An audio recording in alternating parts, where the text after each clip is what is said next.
Hi, everyone. I think I've got a really powerful tip for you today. When you have difficult conversations with people, and this tip, by the way, applies to your personal life, this tip applies certainly to work and people you're working with. It can be with vendors, but sometimes there are conversations that you need to have and they're difficult. And the person you're talking to is triggered by that conversation. So they don't want to hear what you have to say. Maybe they're afraid of what you have to say. And our natural tendency is to go run off and not even have the conversation. So I want to share with you what I call the four shares, which is a technique to having these difficult conversations. So when you have a conversation and it's a difficult conversation, maybe it's because someone's not doing their job right. Maybe it's because you said something or they said something, and it's become tense.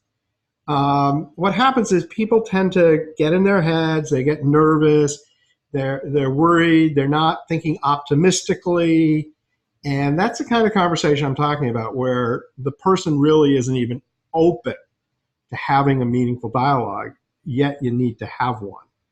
I think what you'll find with this tip is that this tip in some ways will work many more times than you think it will work, because you're going to find it's a way to have a good conversation about difficult topics, and that you'll start to see these opportunities, because what we tend to do is we tend to run away from them, and thus we don't have them. But now you'll know how you won't run away as often, if you see what I'm saying.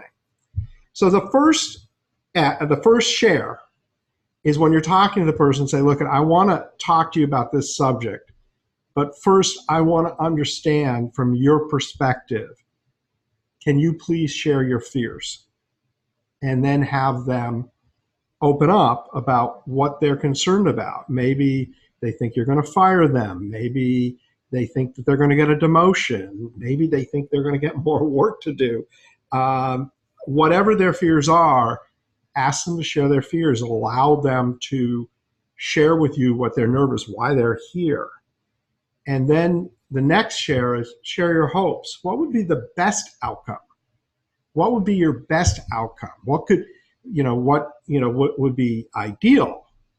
And then allow them to talk about what they think their best outcome is. And then the next one is, now share your concerns of why you don't think that best outcome will happen. So first, they're sharing their fears. Second, they're sharing their hopes. Third, they're sharing their concerns about why their hopes won't happen, why they think that best possibility. And what's happening here, this is really important, is you're allowing them to express themselves and to be heard. And when you're having a tough conversation, the most important thing is that the person you're talking with feels heard, and that they feel like you care, not feel like, they notice you care, and that the conversation is expansive and not just directive. So when somebody is like this, and then you share, and maybe they take it even worse, and then they get upset, then they quit, they are unsupportive, particularly in conversations that you have with people, like that aren't necessarily employees, maybe they're suppliers, they could be anybody in your life. This dialogue of allowing them to express really has impact.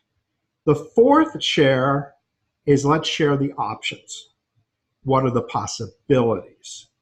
And this is the important one, because most people don't see possibilities. They don't see outcomes that are out there because they're like this. So when you start to ask them about the opportunities, they may share one or two, and you may need to share a few with them. And what do you think about this? But now you're having a dialogue. And then after that, all it's left to do is to select an outcome. So the point of this tip is to give you the tools to have that difficult conversation. And I want to encourage you to, look for one to try and practice on. And I think you're going to see the change is going to be truly remarkable.